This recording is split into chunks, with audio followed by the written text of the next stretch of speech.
Welcome, one and all. I want to thank all of our CPH participants. Everyone who's been to a Carolina Public Humanities program over the past year, thank you so much. And I want to just say, if I could get the people in this room right now to say, thank you! Because I thank you, all of you. We are here. We are live again. I just want to say, as we mentioned, we have a very sort of truncated program today because we only have an hour in this room. So I'm going to do this as quickly as I can so we can get right to our program. We are, of course, live again. We'll be going for about an hour here today. But I do want to mention that we have another live program coming up on June 26th at the Silver Spot Theater. Please go to humanities.unc.edu and learn about our program on conceptions of time.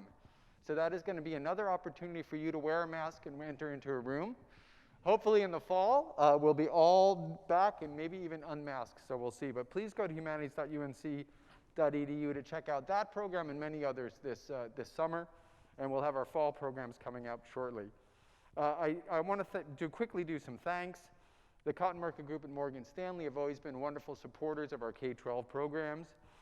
Carolina Meadows, a wonderful retirement community, is a great supporter of both our K-12 programs and our public-facing programs. The North Caroliniana Society have been wonderful partners in putting on incredible teacher workshops for us, so we're thankful for their support.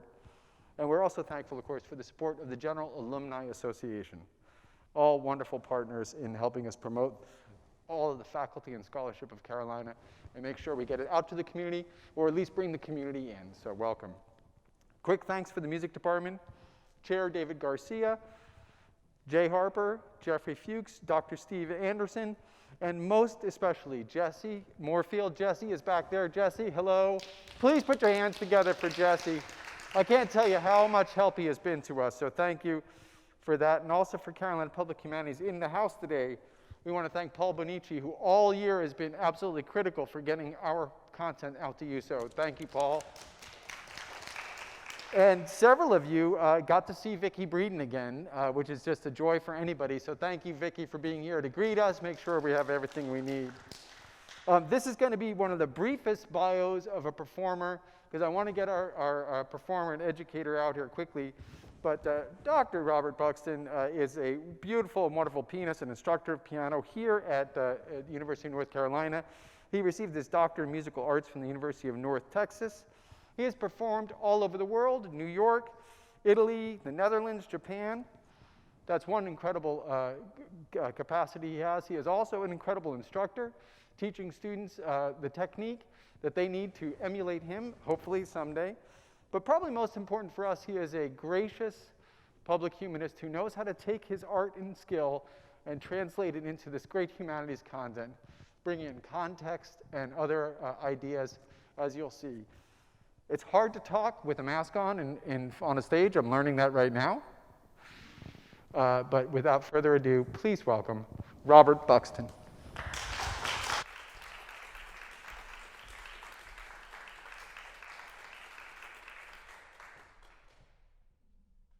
you, Max, and thank you all for being here.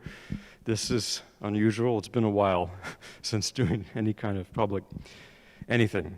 So this is wonderful. But I do have to keep the comments somewhat brief, so I'm not good at, but do my best. So first, once again, thank you to everyone at Carolina Public Humanities, to Max, Paul, Vicki, Susan, Lloyd. If there's anyone I'm leaving out, I sincerely give you my thanks, because this is such a wonderful organization and program. It's an honor to be part of it. So also to the music department, David Garcia and Jeffrey Fuchs.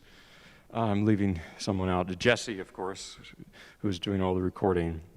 So thank you, and to everyone who's here virtually, too. Now, the first thing with Chopin I want to start speaking about is an experience that I had. When I was in high school, I went through this strange phase in which I did not really like Chopin. I thought that his music was kind of cheesy, or like some of Renoir's very flowery paintings. Nothing wrong with Renoir. But I was in Paris, and I went to the Père Lachaise cemetery, and I saw Chopin's grave. And I couldn't leave. for a couple hours. I don't know why. Something pulled me there to stay. And it's been like that for me with Chopin's music. Yeah, there it is. And there's Euterpe. I'm probably not saying it right. And that's his grave. I couldn't leave. And I think it's that Chopin's music, there are some maybe cliches around it, that he was this salon composer, which is true.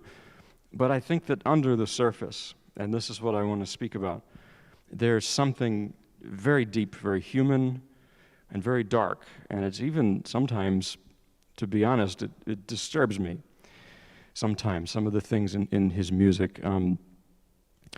So let's start with a little biographical information. He was born in 1810 outside of Warsaw in Poland. And you could say maybe the defining moment for him was in 1830. There was the November Uprising, which the Russians crushed, and Warsaw essentially became a prison, and Chopin escaped. And he went around Europe. He ended up in Paris, which is, you could say, not such a bad place to end up. And he became friendly, close friends and colleagues with many artistic figures, literary figures that were living there at that time in the 1830s and 40s. There's a painting, a famous painting by Eugene Delacroix. They were friends. They hung out in the salon, I guess. The salons, sorry. And this is a famous painting, but it's unfinished. And it was supposed to be of two people, Chopin, and the next slide, Georges Sand, who was the great French writer. And Chopin, and they were romantically involved. So, so he really became very close with many people. And finally, a musical figure that he was close to was Franz Liszt.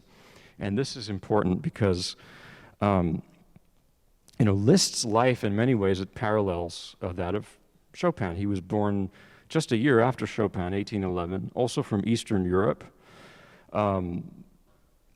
Ended up in Paris, although Liszt lived in some other places. But it's good to sort of compare and contrast the two. And the reason is talk about Liszt a little bit. Liszt is the epitome of the virtuoso. And there's this story, it's almost the myth of Liszt, where he locked himself in a room and practiced incessantly, and in a few years he became this kind of rock star. And there were many of these people. Many of them we don't play today much. One name is Kalkbrenner or Dreischock. And the reason I know Dreischock, I have never heard his music, but I read a newspaper review from Paris at that time that said that his octaves were so loud that if the wind was right, you could hear him in Vienna from Paris. So this is what was going on at the time, and Chopin stands in stark contrast to that. And I think there's several reasons for that. I think his temperament was not. One thing I try to do, but it's impossible, is to explain what is his musical voice all about.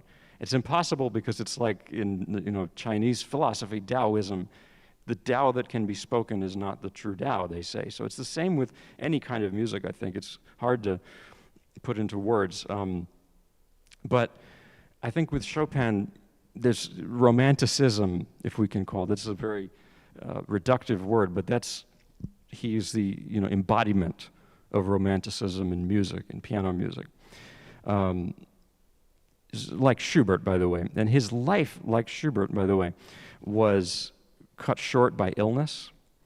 And I believe this is part of the reason why he didn't become this kind of virtuoso like Liszt or like our friend Dreischock, who may not be bad, I don't know, but I just know that review. I thought it was funny. So Chopin had tuberculosis. He also possibly had some other things, cystic fibrosis, possibly. And I was surprised to read that he only played in public about 30 times. And all of those were short performances in salons, in the homes of wealthy patrons. I mean, he was not this concert pianist at all. And he was also very shy. He was very reticent, and he taught a lot. He was, actually, quick story, that I was in Paris also, and with my piano teacher at the time, with a group of students, and we went to this very fancy arrondissement. I forget where, but it's very upscale, and there's this square, and he pointed at the thing, and he said in his thick Cuban accent, he said, "Do you know what," I can't do his voice, but he said, do you know who lived there? And we said, "No." He said, "Chopin." And everyone said, "What? I thought he was a starving artist." He said, "Well, he had a very difficult life, but he taught so many students, and he lived in a nice apartment." So I thought that was interesting. Now, as for his friend Liszt, they were somewhat friends, somewhat rivals, actually. Chopin looked at Liszt in some ways as being crass. Liszt, I don't know if Liszt had any disdain for Chopin, I don't know, but I know Chopin did. He thought Liszt could be crass. But there's a wonderful book by Liszt about Chopin. He wrote it when Chopin died, and it's very 19th century, where a sentence will go for an entire page, and it's just it's not historical. It's very descriptive and very flowery. And mostly what he speaks about is Poland. He speaks about the folk music of Poland, the mazurka in particular. I'll play one tonight. And even the clothing that the Polish people were wearing, and just the whole atmosphere. And I think that's a defining thing in Chopin, is folk music in his music. And I am not Polish, I'm not from there, but I think that there's a close counterpart here in the American South. If you've seen Ken Burns's country music, which came out a couple years ago, that is folk music of the US, as is blues and gospel.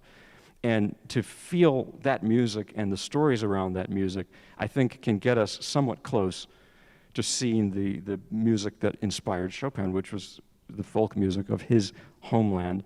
And nostalgia, he never returned to his homeland, and I believe that was just something so embedded in him and comes up in his music so much. And ultimately, why I just say, final thing that I mentioned, that there's something that frightens me about Chopin. It doesn't have an optimistic end view, let's say. Beethoven does, for instance. I think Beethoven is the embodiment of the Enlightenment.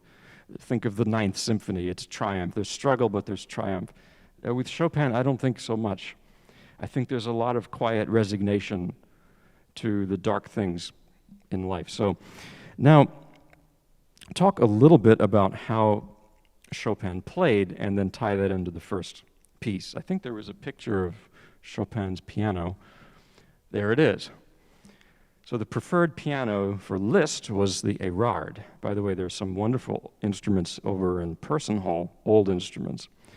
And the Erard had a cast iron frame. It could withstand much more pressure from the pianist. That's why you had the dry shocks and all these. They could do that. Beethoven would break the Viennese pianos when he played them, sometimes. But Chopin's piano of choice was the Pleyel, which is a much lighter touch instrument.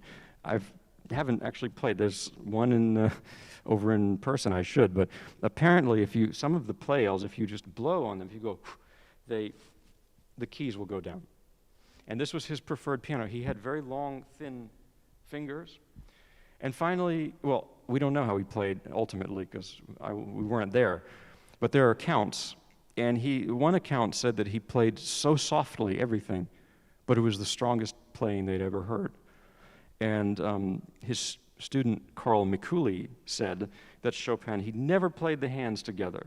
And I find that fascinating. If you listen to very old pianists, like Leschetizky, for example, you hear that. It's wild today. In the conservatories, they say, you can't do that, but that's apparently how he played. And I think I've also read some accounts that said he just had no rhythm at all. But it's because his music is so rooted in improvisation, as all of their music was.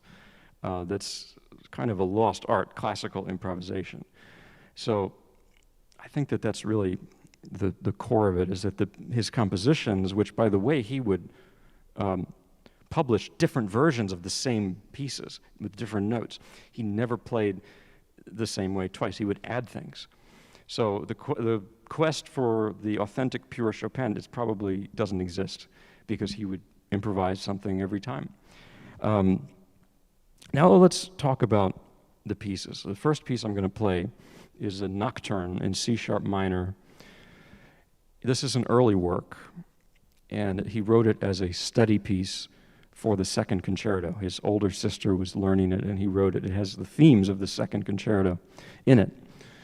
And the nocturne, of course, it's a salon genre. It's a short character piece, you can call it. It's a night piece, like a nocturnal animal, you know. And the pioneer of nocturnes for the piano was an Irish composer named John Field, who's up there.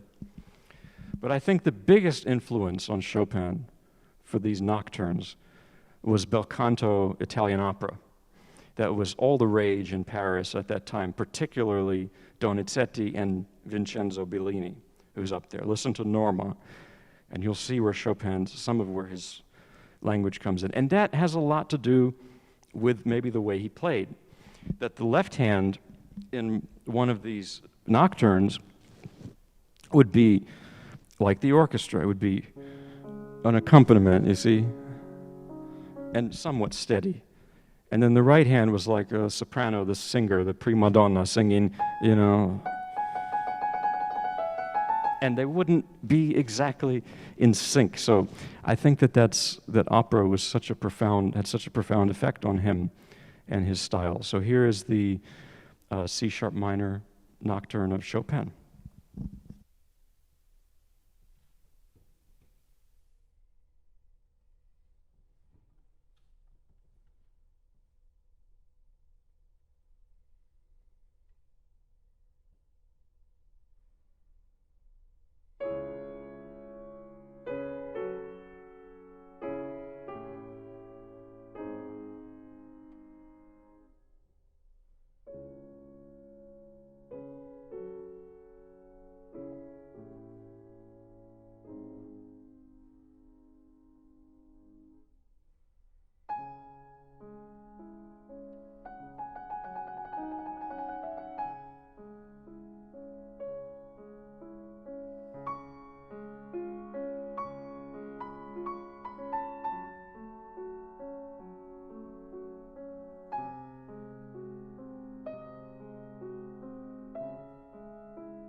Thank you. So that's the Nocturne, and maybe a good way to get into his musical style, as it's an early work, but it has really everything there.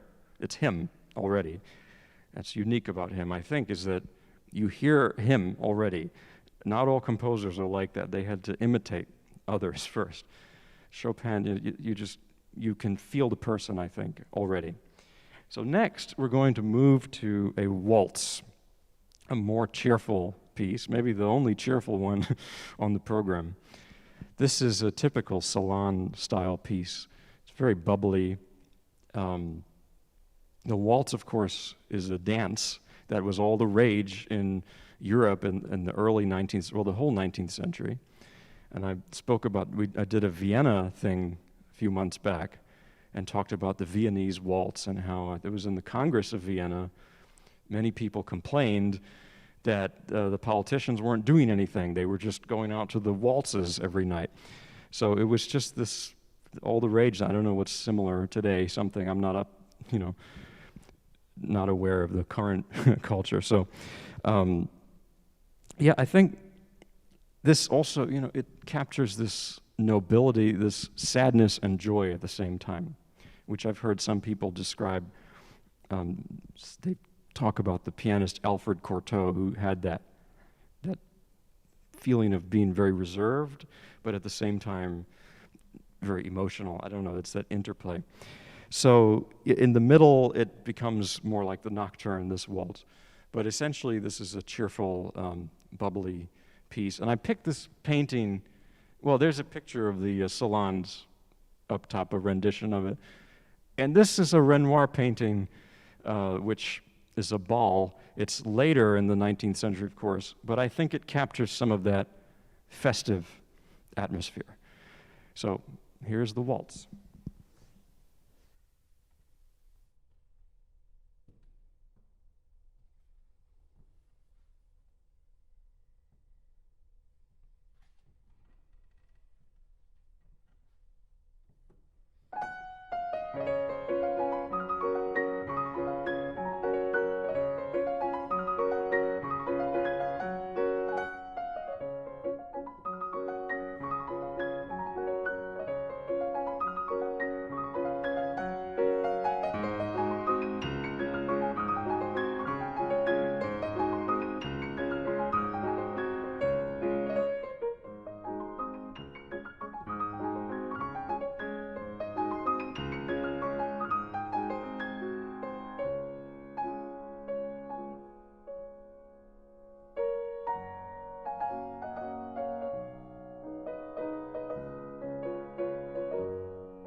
get a good workout here going to the microphone. So,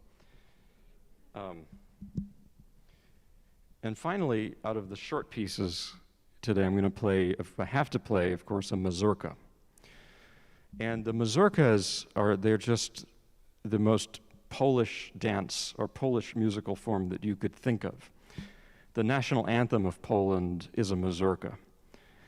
And again, in Liszt's book, this is what he's describing, the people dancing the mazurka, and as how that is such a source of inspiration for Chopin's musical character. Now, the mazurkas and there's an image of it. You see the people dancing, a beautiful rendition of that.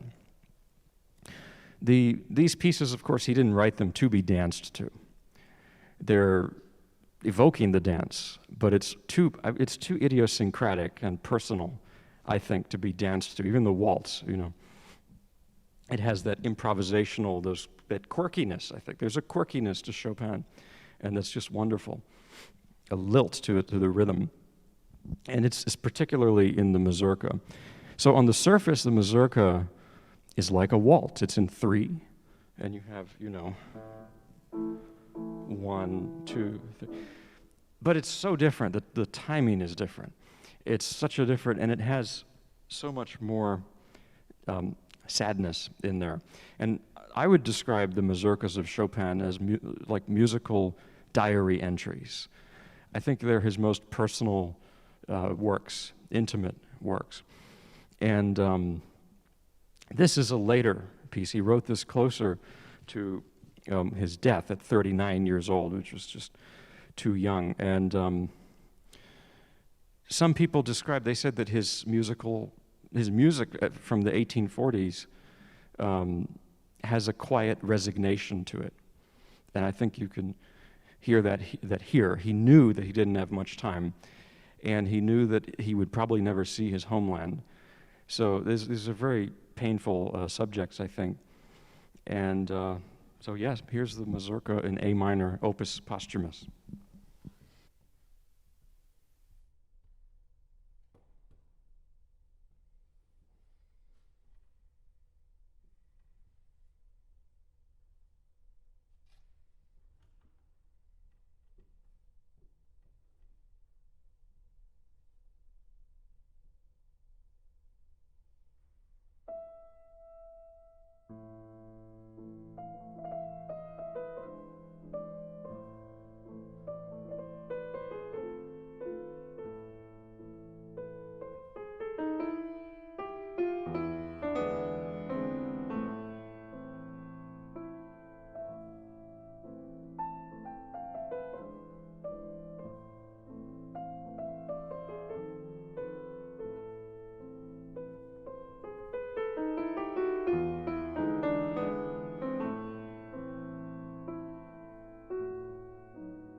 the final major piece I'm going to play, it's a big one.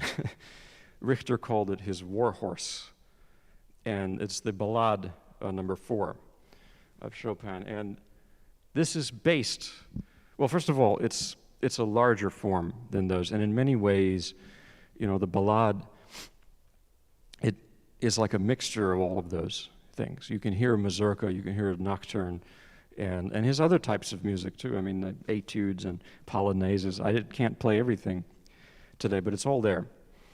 And this piece, according to several people, according to, I believe, Liszt and Cortot and Schumann possibly, they said that it was based on a poem by the Polish poet Adam Mickiewicz, who also lived in Paris, was an expatriate. And this poem is called The Three Budrys. I probably didn't say that right. I don't speak Polish. Maybe someday I'll learn. And this poem, it's in a mythical past, probably medieval, and it's about 3 sons, a father and 3 sons, and they go off to find treasure, maybe to war. It's not really clear, but they go off, and the father is waiting for them to return, and they don't. He just keeps waiting, but finally, at the end, they arrive on horseback triumphantly with the treasure, and I believe also they're all married. They've come with their brides now. So it's this very fantastical poem, and I believe it had a deep significance for Chopin, obviously, this poem. I think that maybe he associated this with a return to his homeland. Maybe it was a return that would never happen, but in his mind, in his memories. So, you know, and it parallels so many great stories in literature. I mean, the Odyssey, nostalgia, the returning home, the parable of the prodigal son in the New Testament is also a similar thing. So, and finally, this mazurka that I just played and this ballade, the 4th ballade, they are from his later years, and at a time when he was very, quite ill. And it was after, actually, he stayed in Mallorca, the winter of 1838 and 39, with George Sand. And some scholars, they say that his style changed dramatically after that.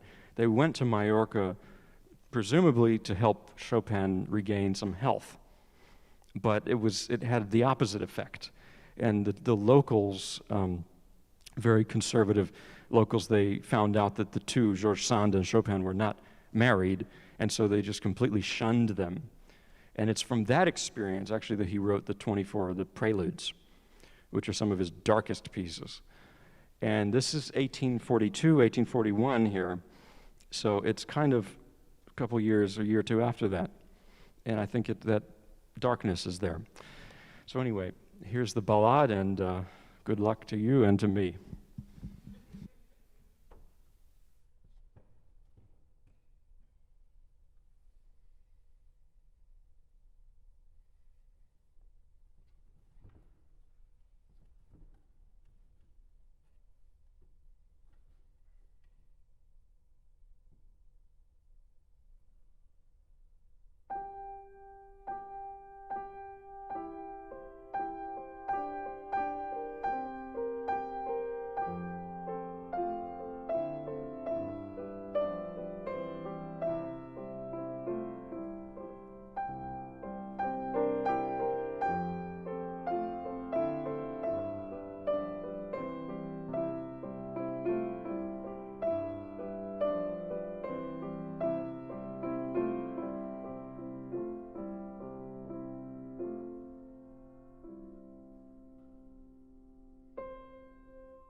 my friends, Robert Buxton.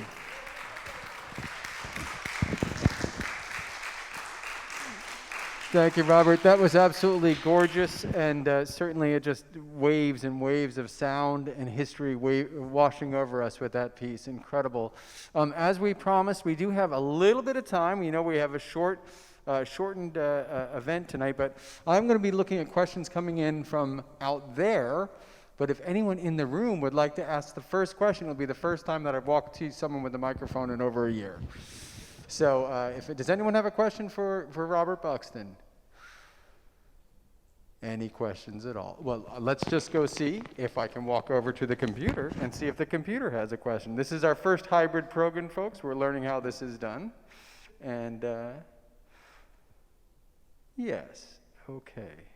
Well, I don't see any particular questions coming, but I have a question for you, Robert. When you play a piece like that, I mean, I am just astounded that you have committed that to memory. How does that work with you? Is it muscle memory, or does each piece, I mean, I imagine you invest a lot of your own thinking into each part of that piece, remembering how you learned it, and also perhaps remembering what it meant to Chopin. How do you go about memorizing a piece, and what's it like when you're playing it back? Well, you just cross your fingers. No, I'm kidding.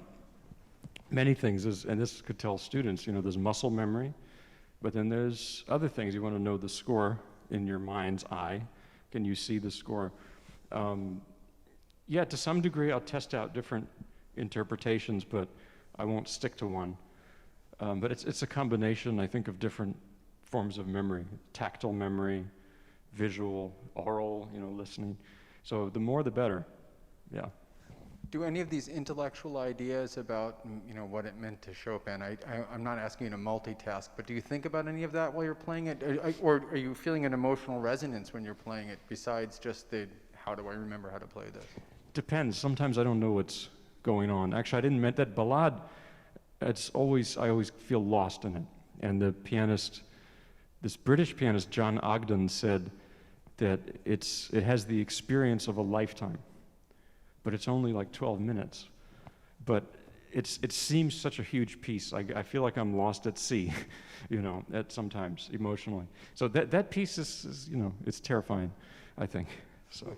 And just out of curiosity, I imagine that you might break this up a little bit in your mind. How many sections do you think that piece has, or is that not the way you think of it anymore? I can't, because it's like this big stream of consciousness. Okay. I know that's later Paris. But yeah, it's some of the principal ideas that come back, and they come back differently, but not differently the way they would in a Mozart sonata. But I mean, so different that actually, and another thing I forgot to mention is that ballade. It's like it's a piece of mirages. So maybe that's what for me, I can imagine that father standing there, and it's like he sees something, but it's not. And Chopin delays expectations in an amazing way. It's like if you flipped it a little bit, that's what comedy is playing with expectations. But and another memory, by the way, I use is chords, knowing the chords. And from a theory point of view, the keys, he goes to such distant keys. I think that's the mirage thing. You end up where you're not expecting, and it's incredible, I think, so.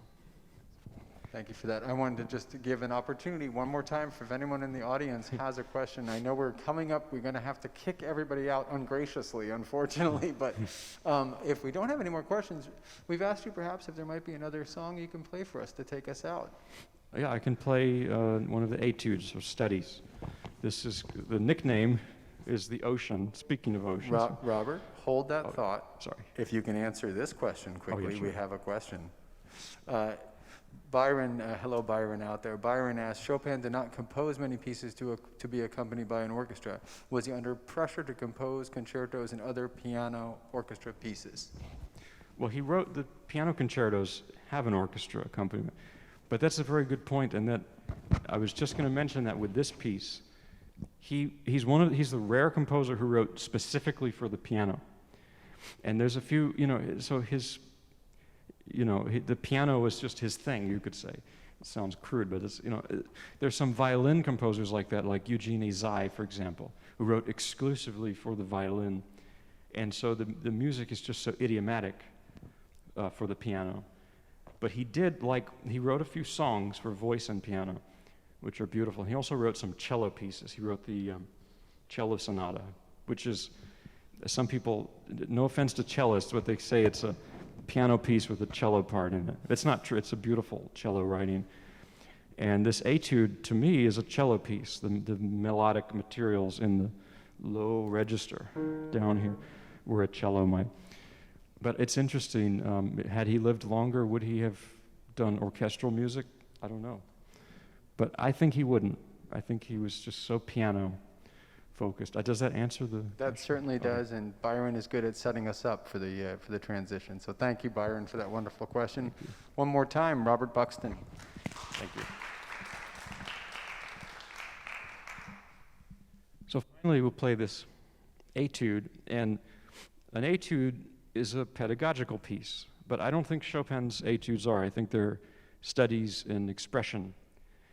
And you could say this is his answer to the virtuosity of that time. And I put, the pictures of Paganini, because Paganini was one big impetus for all of them, for Schumann, for Liszt, and for Chopin. I think the etudes were inspired by hearing Paganini and to translate some of that virtuosity to the piano. And Liszt, there's a story, Liszt played some of his etudes, and Chopin came up to him and said, "You're adding all these embellishments. If you're going to play it, just play it how I wrote it."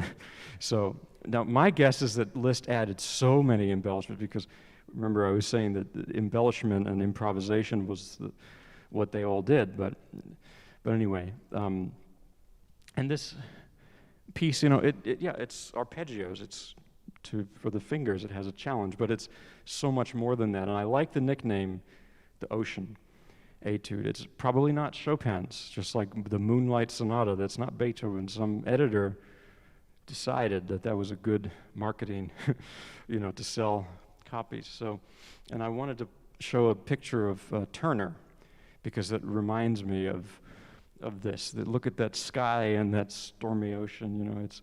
It's really something. So, and another thing finally is that there's a moment in the ballade that's exactly like the etude, where there's these arpeggios,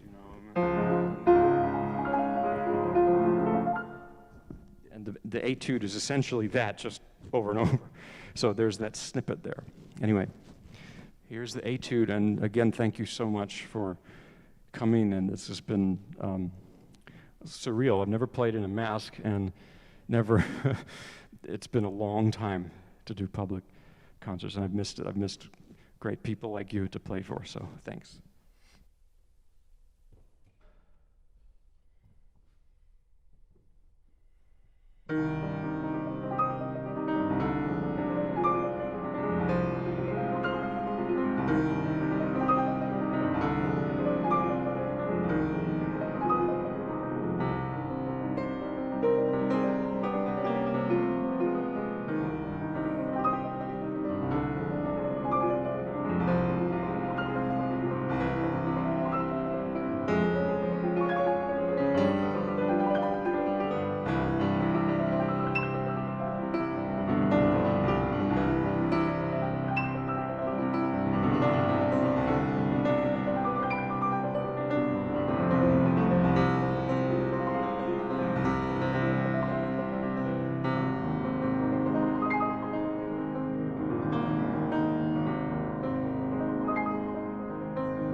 Thank you, Robert Buxton. Thank you for coming. This has been surreal for us as well to actually be seeing you. Please, and thank you all of you out in the world. We're going to welcome you to live programs again. We're so happy we can still reach you out in the ether. One more time, Robert Buxton. Please join us June 26th, Conceptions of Time, a seminar we'll also be doing live and hybrid. Go to humanities.unc.edu. Check out all of our list of programs. Thanks again to Jesse Moorfield, David Garcia, all the people here at the music department, Vicki Breeden and Paul Benici from Carolina Public Humanities, and for all of you. Thank you. Have a wonderful night.